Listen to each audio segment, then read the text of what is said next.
I think we have to take a much harder line in terms of how the WHO has handled this virus, because it's clearly been simply a mouthpiece, in my view, for the PRC government.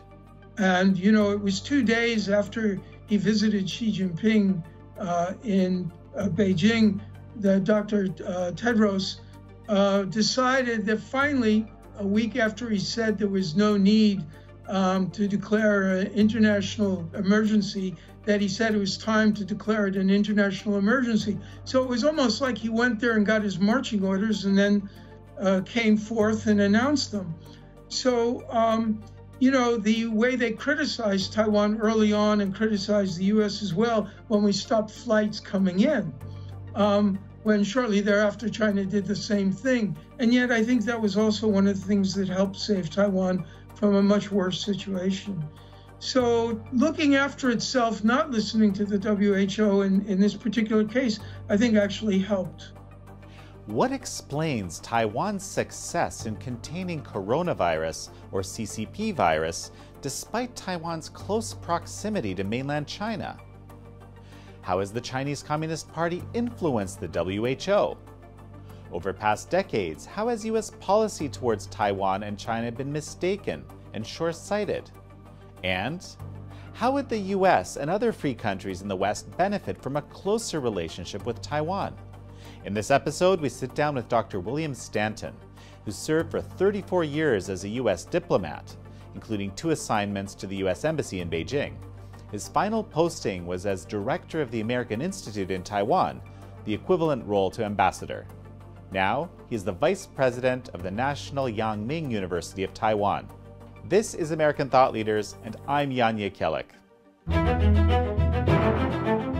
Dr. William Stanton, such a pleasure to have you on American Thought Leaders.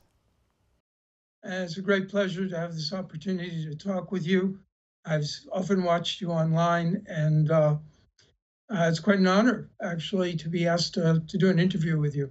Well, you know, you're frankly top of my list right now because you are, you know, you were in Taiwan. You've been in Taiwan for at least a decade now.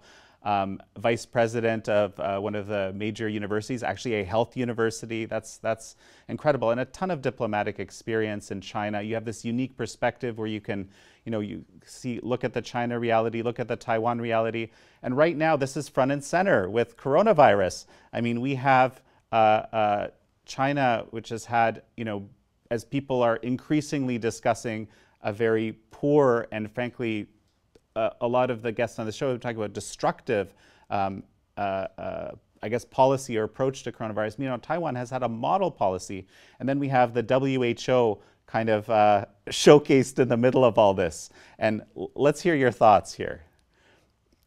Well, Taiwan has done a fantastic job. It doesn't surprise me, but a fantastic job in controlling the virus. There have only been, I think, 6 deaths as of now, and fewer than 400 cases, I believe, somewhere around there. And compared to what we're facing in the United States, of course, it's a much smaller population, but still there are 23.5 million people in Taiwan, and yet it's really managed to control the spread of the virus. And I think that reflects well on the medical system they have here. But I think it also speaks enormously well for the measures that the Taiwanese adopted from early on, sometimes contrary to what they were being told, the little that they were told by the PRC government officials they met with, but also quite different from what the WHO was saying. So they addressed the issues very early on. They were well prepared because of their experience with the SARS outbreak in 2003. It was at that time, I understand, that people got used to wearing masks to begin with when they had a cold, so it wouldn't spread it. But in addition to that, you know, they were well prepared in other ways. They had already set up a structure for a emergency epidemic committee to make decisions. Before it was accepted that this is something you should do, in fact, they were a bit condemned by WHO, they began examining all flights, all passengers on all flights from Wuhan. Then subsequently, before it was a general practice, they began actually halting all flights from Wuhan. And so, they took the right steps. They had a good system. They were prepared. And they also got buy-in from the public. I think the public trusts the government for its transparency, its honesty. I mean, it's a democracy. And the public is treated in that way, and they respond positively as well. So everyone is avoiding, maintaining social distance. I'm teaching classes now through online. So we're all contributing to the ongoing effort. But I think, unfortunately, Taiwan is often overlooked by the rest of the world. And the Wuhan virus has caused many people, numerous magazines and newspapers and journals, as well as many well-known people, personalities, to say, hey, Taiwan's doing a great job. So I'm proud of Taiwan for that reason. And I'm proud that they've been able to show how it should be done to get control of this deadly disease. No, I mean, it's truly remarkable. And I mean, in a way, I've said this a few times to different people. It's almost like the fact that Taiwan hasn't been allowed into the WHO kind of helped in this case. I don't know what your thoughts on that would be. Ironically, I think that's true. I've read online that apparently under the previous administration, under Ma Ying-jeou, who was primarily focused on improving relations with the PRC, or as he would say, mainland China, he apparently reached a secret agreement at some point with the Chinese government, the PRC government, that, and this sounds like what probably happened, that Taiwan would be allowed to be an observer, but not a member, when the World Health Organization had its annual meeting. And so for a few years, they were able to go, but there were conditions. They had to go under the name Chinese Taipei. They could not be on a committee that met during that meeting where actually guidelines and the most substantive issues were being discussed. It all had to come from the PRC itself. So in a way, it's strengthened the character and the backbone of the Taiwanese people, because they realized that they couldn't count on anyone. So they had to look after their own health system. And they, of course, also developed, actually, my president, Steve Guo, opened up many years ago the first health office at TechRo in Washington, D.C., so that Taiwan could establish relations with the National Institutes of Health, with the Center for Disease Control in Atlanta, and improve cooperation on issues like pandemic disease. So they got a head start. They've always been interested in global health, and the university I'm at now is very much focused on that. And I think in a way, if you exclude somebody, one possibility is they go off in a corner and they feel sorry for themselves. The other possibility is they say, well, I'm not going to let this get me down. I'm going to keep on trying. I'm going to continue to try to get in the WHO, but I'm also going to reach out on my own to other countries, particularly other democracies, who will be more willing to deal with me. And frankly, the WHO has treated Taiwan under the Director General Tedros. I think it's been really abominable, particularly his charges that Taiwan is racist. It was interesting, too, because I saw online today that there are an awful lot of Africans in Guangzhou. And apparently, they're all being discriminated against, go home. They fear that they're disease-bearing. And indeed, I remember in the late 80s when I was in the PRC, there was somebody at the foreign ministry who's now Liu Xiaoming. He's now the ambassador in London. He wrote an article in the English language China Daily. It basically charged America with being racist. And I saw him at a reception, and I sort of got hold of him and said, at this point, he wasn't so high-ranking. I said, well, you know, America acknowledged that it's had a problem with race and has tried to address it. But you don't seem to recognize that China has a problem with racism. And I cited in recent months at that time, there were 2 or 3 incidents on campuses in Beijing and on a bus in one case where a African student would be seen with a Chinese student, a female, and they would be harassed and they would be cursed and they would be, in some cases, they were attacked, with fists and so forth.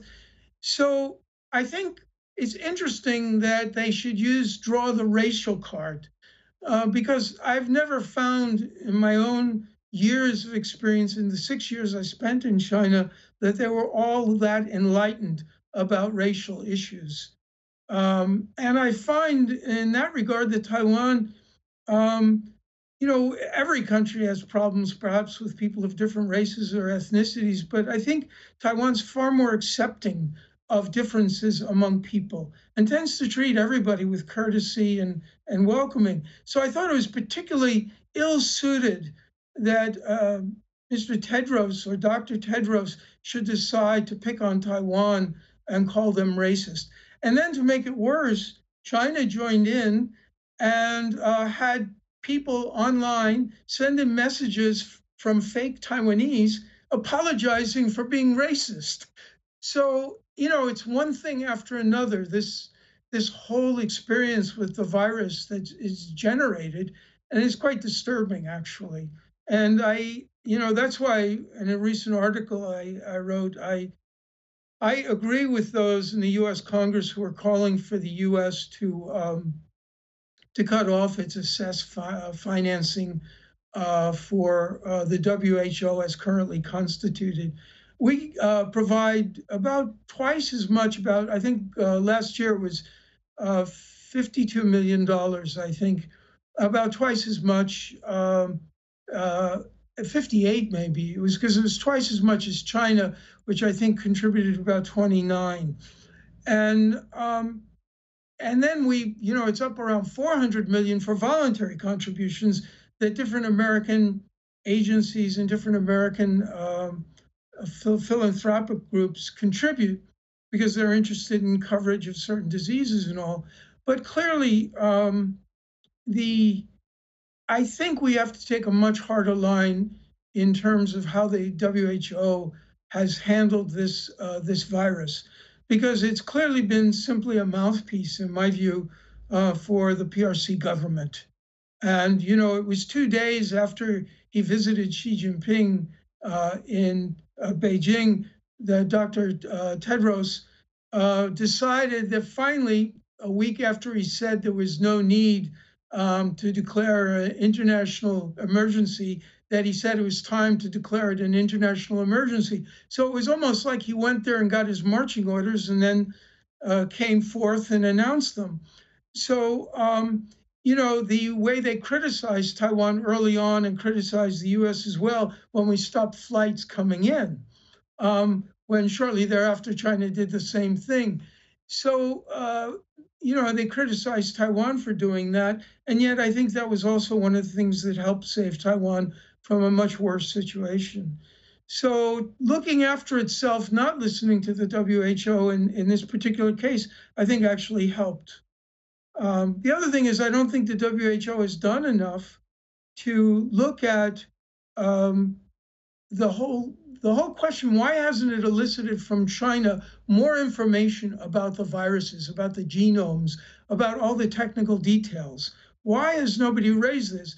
And, in that regard, I want to give a shout out to the great documentary I saw today about tracking down the Wuhan coronavirus.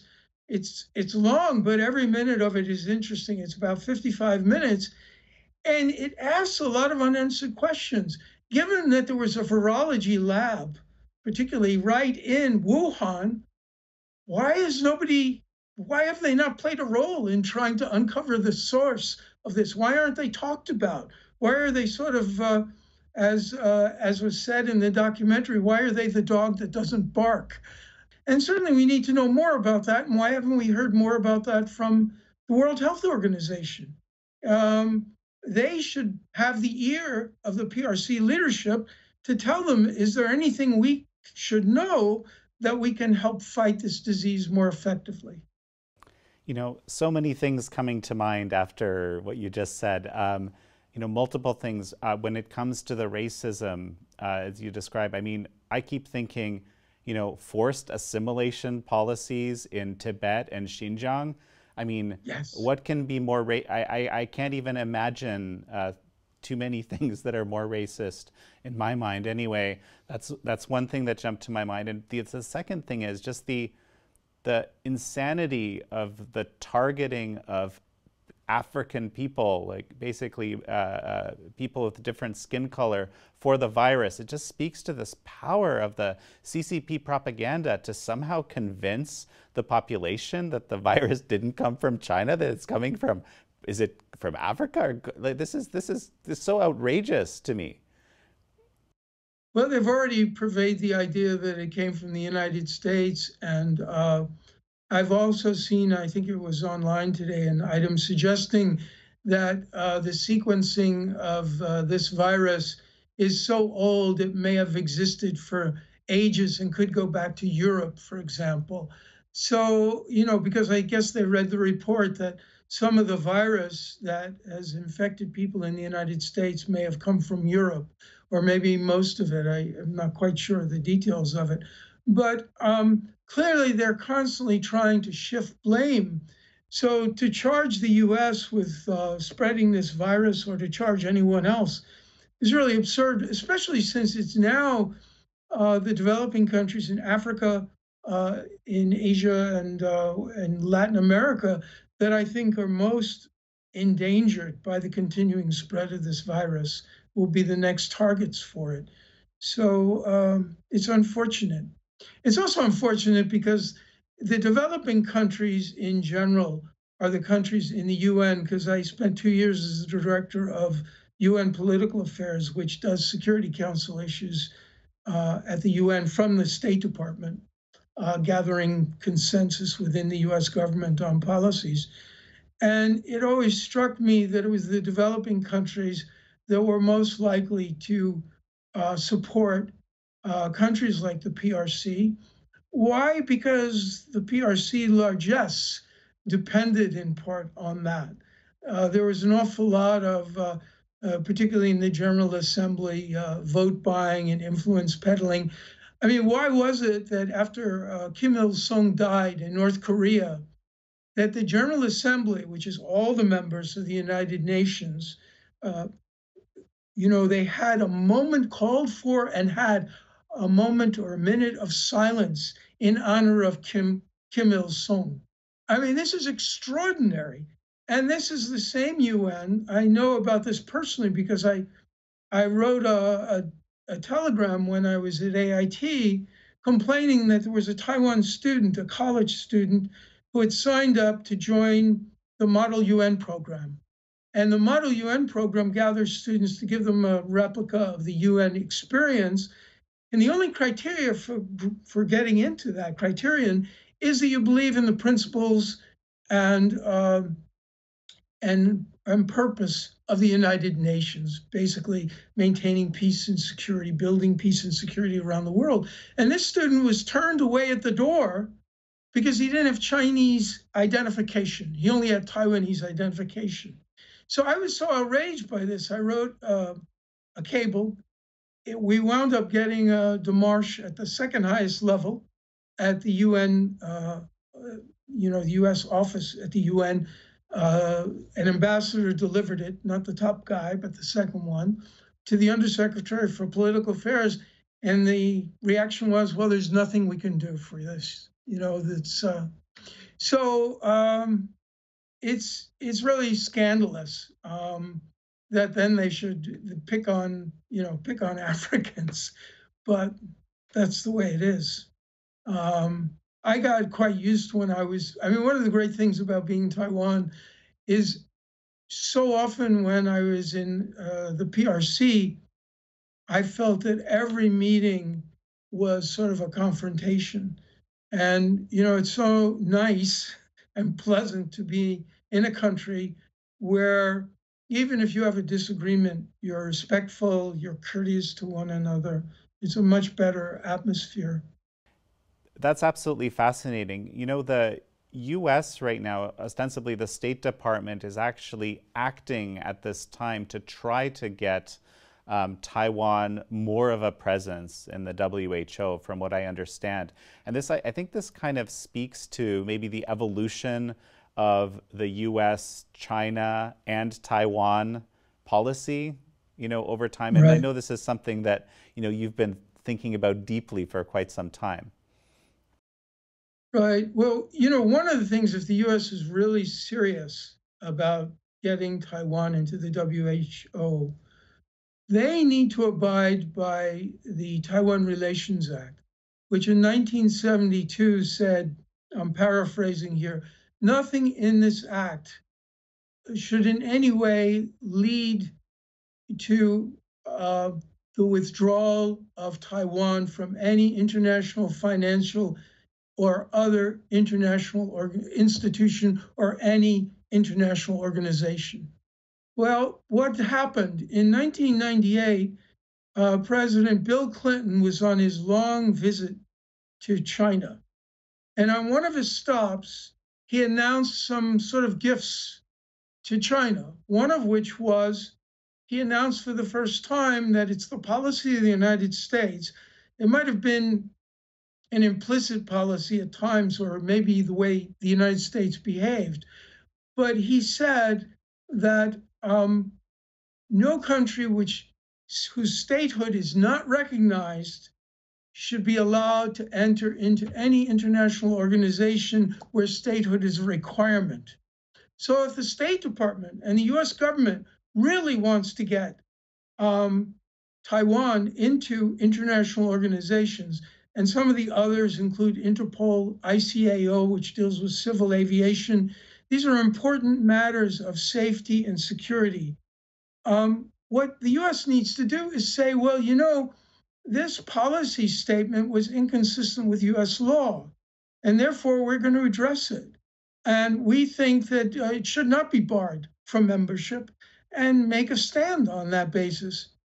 But I don't know, there are too many people who say, well, it would be impossible to just ruin the international organizations. It would just cause everything to come to a standstill.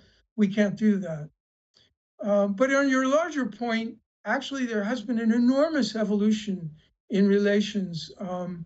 I would say going back probably to 2011, but certainly 2014, 15. If you look at the Pew surveys that are done on public opinion, the survey that was done last year on whether you view China favorably or unfavorably, 60% of the American public viewed it unfavorably. And in previous years, it only began to turn toward the unfavorable trend around 2011, 2012. And there are other things that you can point to in terms of journalistic opinions of the media. For example, in 2015, there was a study done. It was a seminar of former China hands who had been reporters in China. And the title of the seminar, and it was later published as a book that can be found online, has the American media, even though it should be, I think, have the American media, misled the American public, or have the media misled the American public about China. And it was quite clear the conclusion of that was, yes, we did. We took this very starry-eyed view of how China would evolve. And of course, beginning in 2012, when Xi Jinping became General Secretary of the Communist Party, everything began to change because he's a true believing Marxist. And he immediately and increasingly has taken power. So on the one hand, I think you had an American public and American elites and political leaders who were increasingly skeptical of China.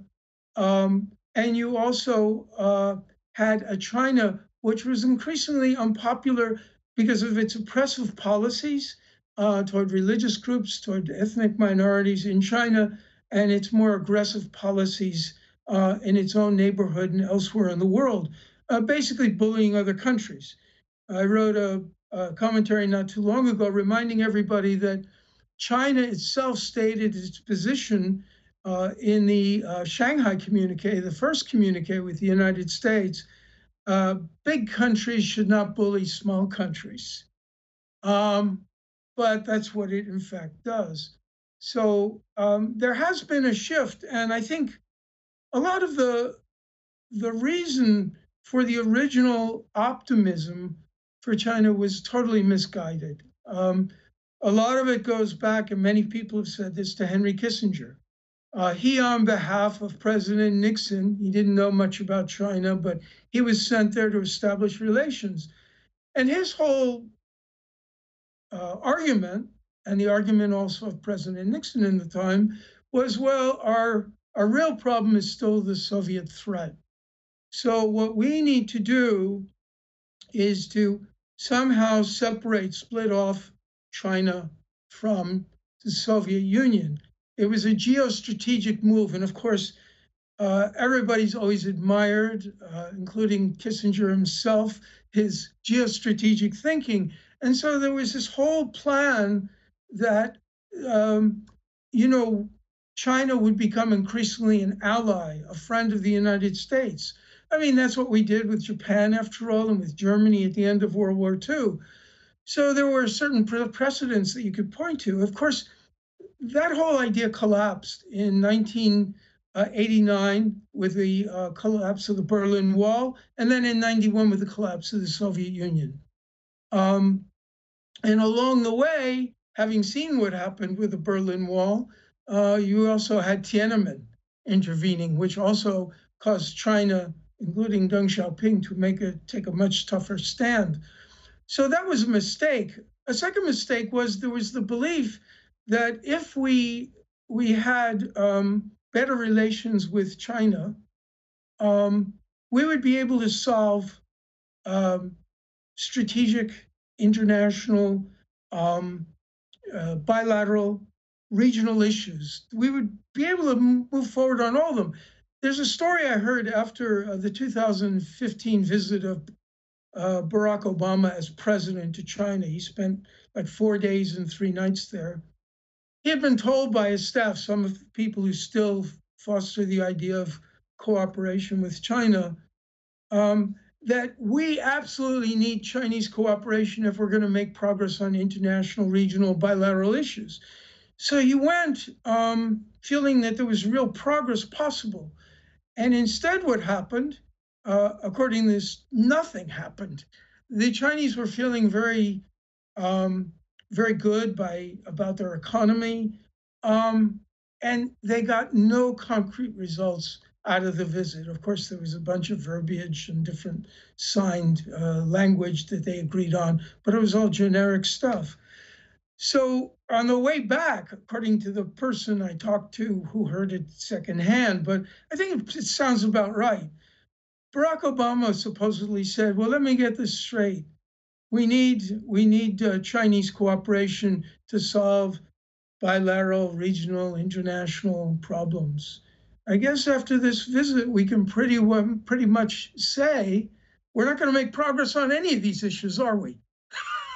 So I think that was a delusion, a self-delusion that we had.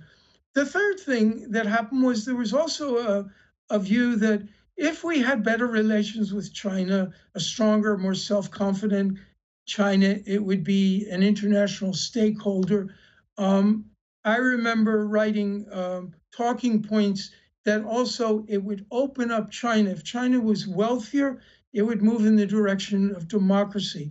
This was the way that we could overcome the human rights advocates in Washington who said that, no, we can't give China most favored trading status. It's unacceptable. We already gave them World Trade Organization participation. That hasn't worked out all that well. But, there was strong pressure from big companies, the investment bankers, the computer companies, the same kinds of people who have shipped all of our vital supplies for medicines, for protective gear, for hospitals, for test kits. All that's being made in China. These same people, because they could make it more cheaply and make more money, they were totally for giving them this most favored trading status, and they won. And that never turned out to be true. In fact, with Xi Jinping coming to power, it became less liberal, less open. And then everybody also thought, well, if nothing else, we'll make money there.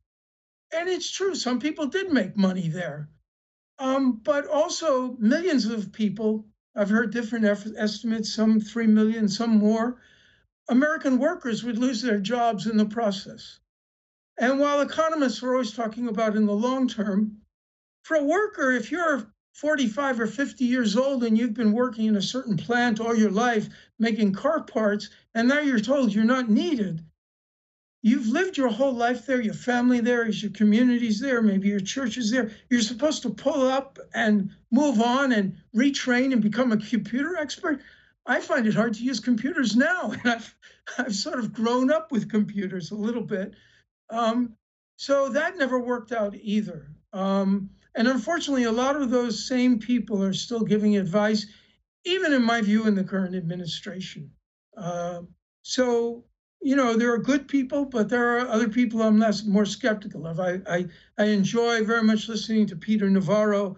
I enjoy hearing from, or hearing about the decisions Matt Pottinger makes. I'm very impressed by Pompeo. But some of these other people, it's more of the same. So, we'll have to see how U.S. policy evolves in the future. Finally, the other thing we did was we totally underestimated Taiwan. Back in 1972, Chiang Kai-shek was in charge. Everybody said, well, Taiwan's a basket case. It's only a matter of time before it drops into China's lap anyway. So, let's not think about that. Nobody really foresaw, and particularly people who had never been to Taiwan, like Kissinger. His whole life, he's never been there. Nixon maybe should have had more of a glimmer because he at least visited when he was vice president. But nobody predicted or could foresee that within 4 decades, Taiwan would become a democratic, prosperous, thriving nation with advanced science, with advanced technology, a leader in things like microchips, 1.4 or 5th until China started applying for US patents, a 4th or 5th in patents every year in the United States. Now it's 6, I think, in the most recent year. But with a tremendous health system, rated one of the highest in the world. And for people who come to Taiwan, they also see it's an incredibly safe, welcoming place to come. It's a beautiful country. And to think that some people want to take that away, it makes me really quite distraught. Particularly because when I once wrote a commentary on this, when you look at the Chinese elites, what do? Thousands of them have emigrated to other parts of the world, usually Western democracies. That's where they send their children. There are some 400,000 Chinese in American colleges and secondary schools, and it's even more than that. They move their money out to safeguard it to Western democracies. They buy real estate there, and if they can, they immigrate. And there are studies going back several years from Hurun in Shanghai, which does studies of Chinese wealthiest people about the decisions they make. Right now, I think still, she went to Harvard before, Xi Jinping's daughter. She last year went back again. So, they're always leaving their options open because they're the people who have the most to lose. So I think a lot of the blame, though, I think, is the United States. I think our policies were naive. They were short-sighted. they were mistaken in many cases. So actually, what do you make of the fact that I think I have this right, that the first congratulatory call from an international leader that the President Trump got was from President Tsai Ing-wen of Taiwan, and that he took that call. I mean, it was a very public thing. It was very unusual, right? Given our discussion of policy here. But what are your thoughts on that? Well, I was elated and was hoping for the best, but having spent 34 years in the State Department, working for the State Department, I was not overly optimistic, because I noticed after a strong PRC reaction that he walked it back a little bit. And periodically he said things that are positive about Taiwan, but he also says things, the president does, that are very positive about Xi Jinping. And the other day I was disturbed that he said great respect in a tweet he sent, because I don't think would not be the language I would pick for somebody, who has not exactly been a sterling example of upholding human rights. So I think it's hard to say. I hope for the best, and I think that what I do hope now is that this experience of the coronavirus and the enhanced reputation that Taiwan has as a result of its handling of it, universal acclaim, not only from magazines and journals and newspapers, but also from individual countries, for the fact that it's donated masks and to the United States. It hasn't sold them and then later on claimed that they were donated to other countries, as the PRC has done.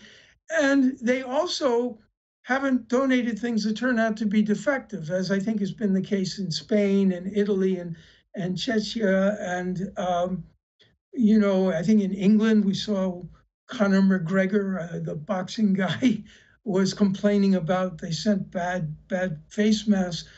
I think I'm hoping that this new recognition, this new awareness of Taiwan will help build support in the United States and in other Western democracies to give China more, to give Taiwan a second look, a closer look, to see how maybe we should be working more closely with Taiwan.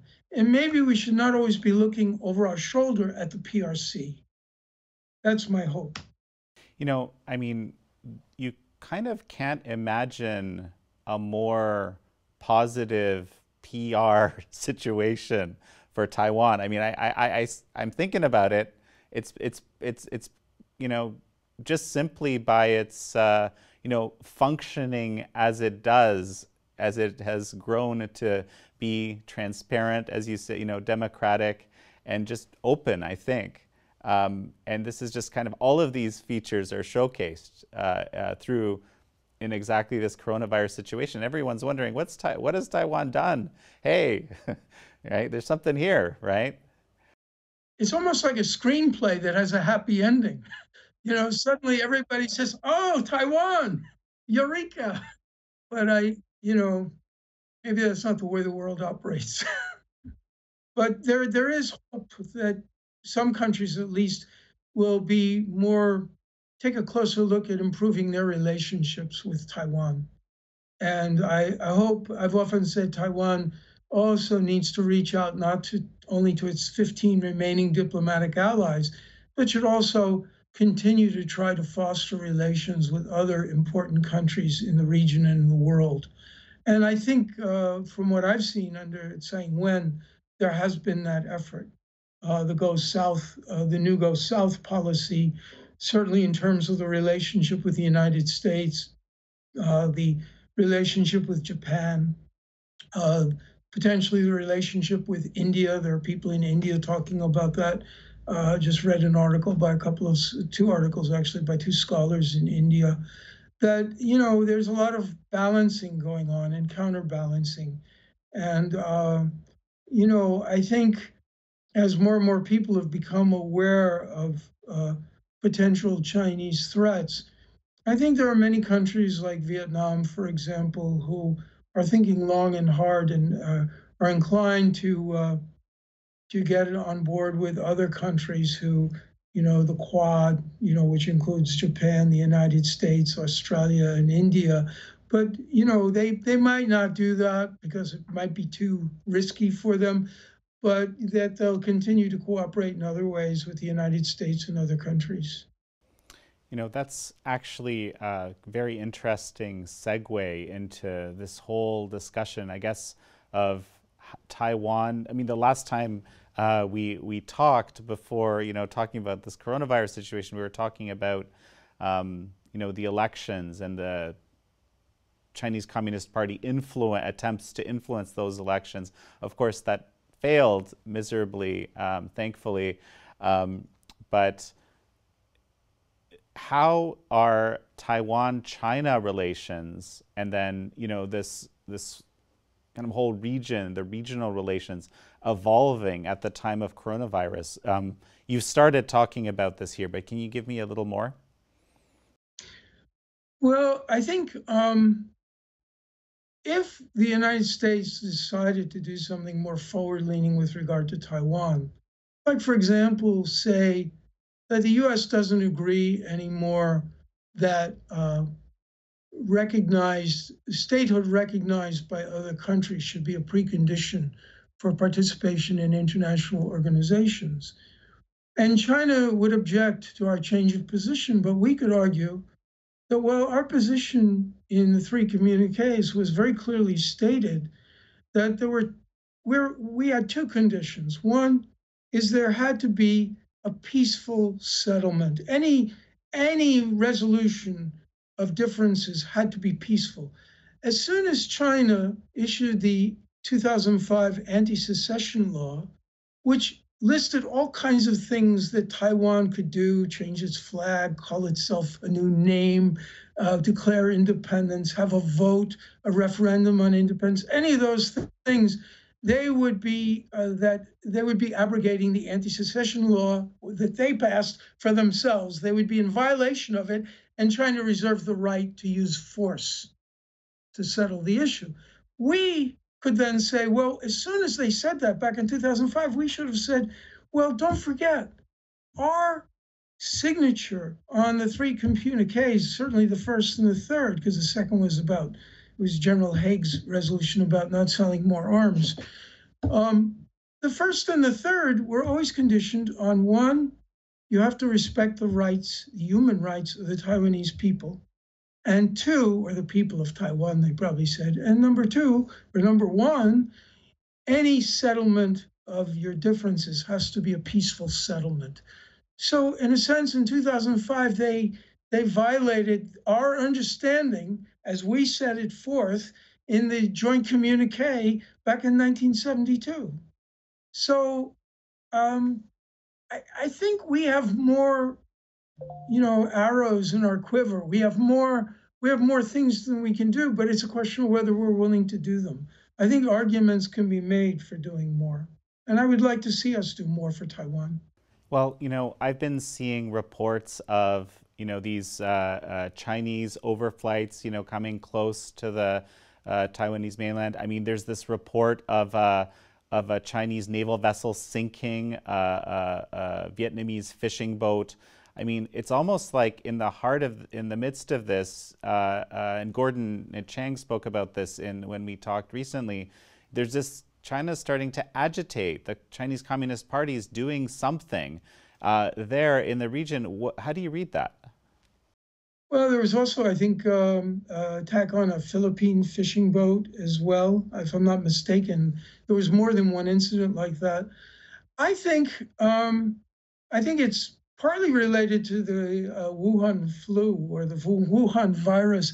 I think it's partly to show just because we're distracted by this virus, we're getting back to work now, and we've never lost sight of our long-term regional goals, and we're going to show our military muscle.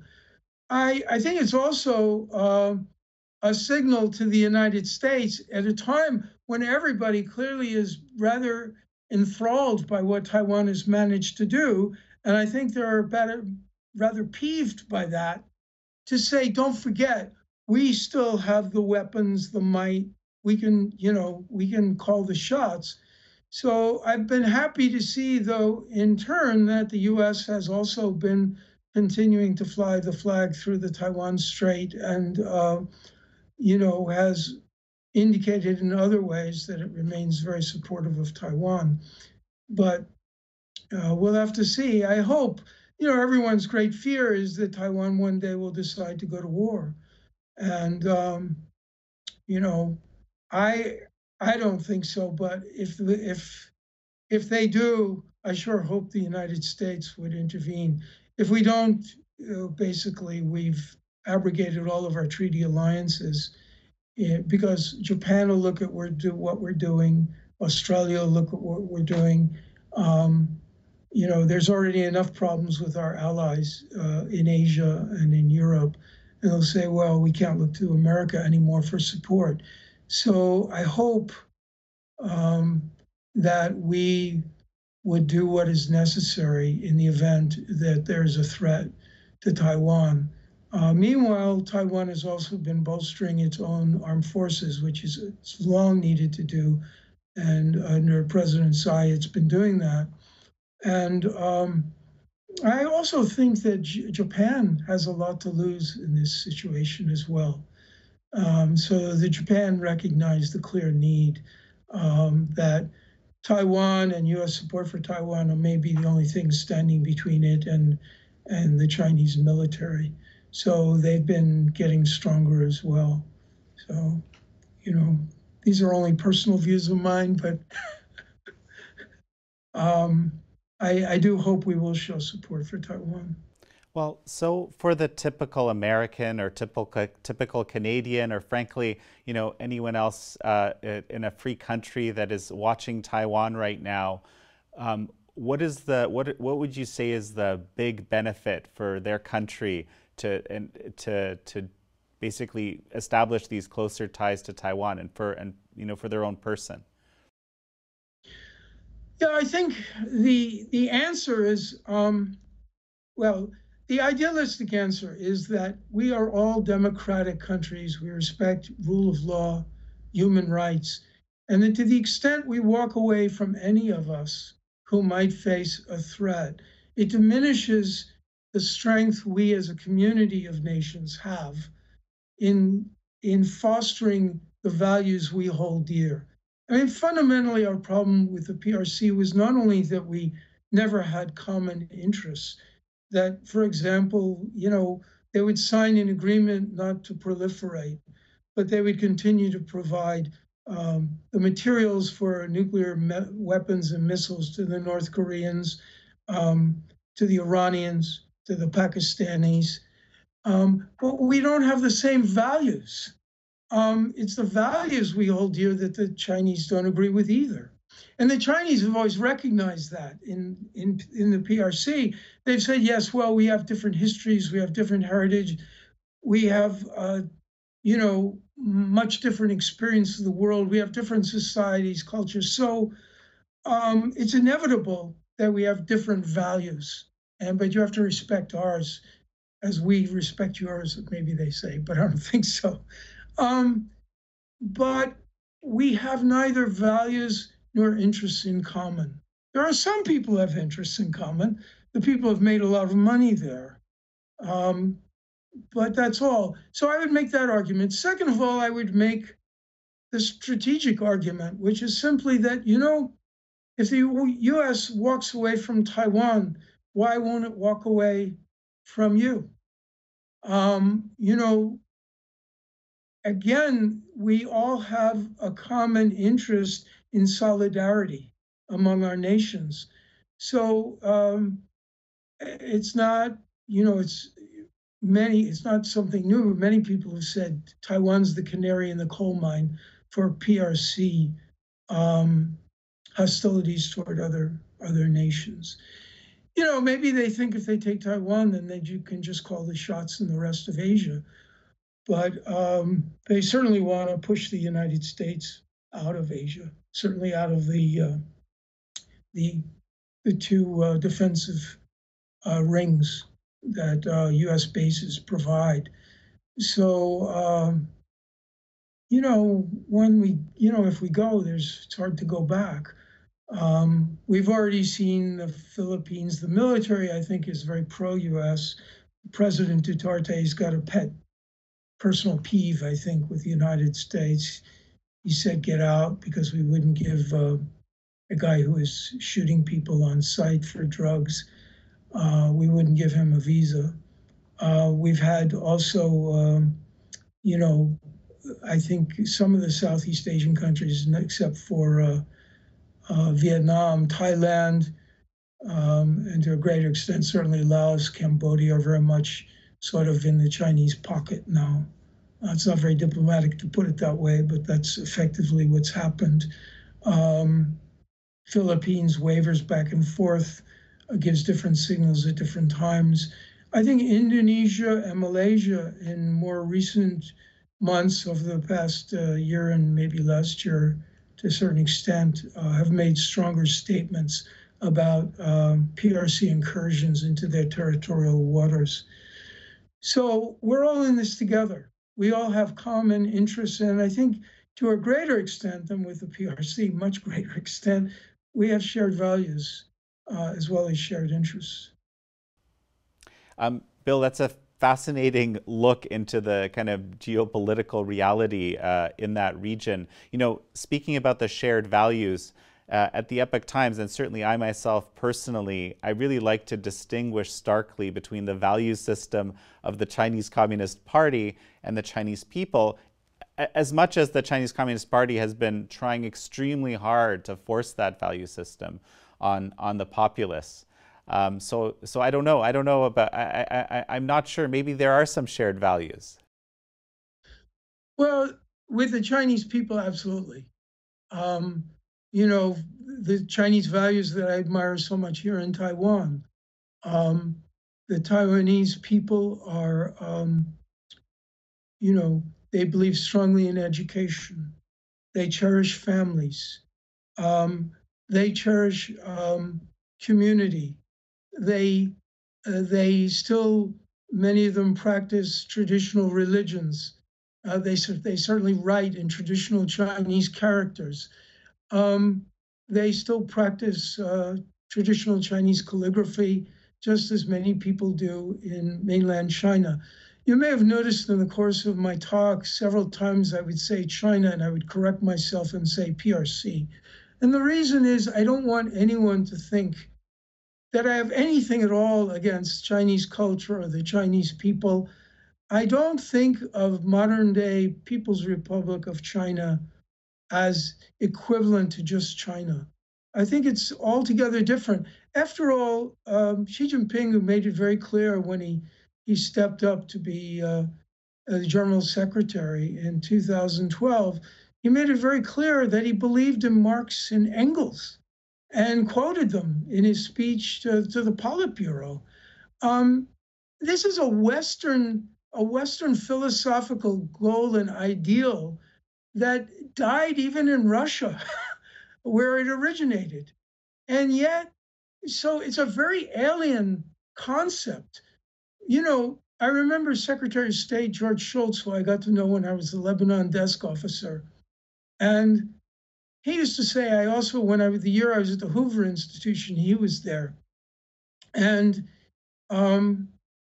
he said to me that, I've always said that what Deng Xiaoping did when he opened up was not so much anything he did, was he just allowed the Chinese people to be Chinese, to do what they're best at, to go out and grow more food, to open businesses, to make money, to be productive, to look after their families, and get rid of all of this alien stuff about the Great Leap Forward or the Cultural Revolution or these ideological concepts, which have never really been all that much a part of a more pragmatic framework for many Taiwanese. At the same time, Taiwanese also can be very religious. There are many Taiwanese who practice of a range of religions, and Taiwan is very open. It's not prejudiced about that. You never, oh, what religion are you? You know, which you'll hear in the United States. Oh, you're a Protestant? What branch of Protestant faith? That kind of thing. So I apologize if anyone got the idea that I was talking about China. I'm really talking about the currently constituted government of the People's Republic of China, the Chinese Communist Party. That's why I never said, unless I made a mistake, China virus. I said Wuhan virus, or I said the Wuhan flu once, I think. I don't want people to think that I'm directing my comments against Chinese. I've lived for now, it'll be going on 18 years of my life in a Chinese society. Taiwan is other things. It's not only Chinese, it's more multicultural than that, more so than in China, because if you're a different cultural or ethnic background, you seem to get stepped on. But, you know, I do respect the Chinese as a civilization, as a culture, and as a people. Bill, this has been a really fascinating conversation. I mean, I think I've used the word fascinating perhaps too many times. It's kind of a trope on the show now. Any final words before we finish up? No, I just welcome the opportunity to frankly express my personal thoughts about these issues. I know there are a great many people who may disagree with them. That's fine. You know, I welcome disagreements. Everything I said is not said in any spirit of animosity toward anyone, but it's said mostly out of a feeling of great respect and admiration for Taiwan, and great disappointment in the current government that runs China. Bill Stanton, such a pleasure to have you. Pleasure is mine.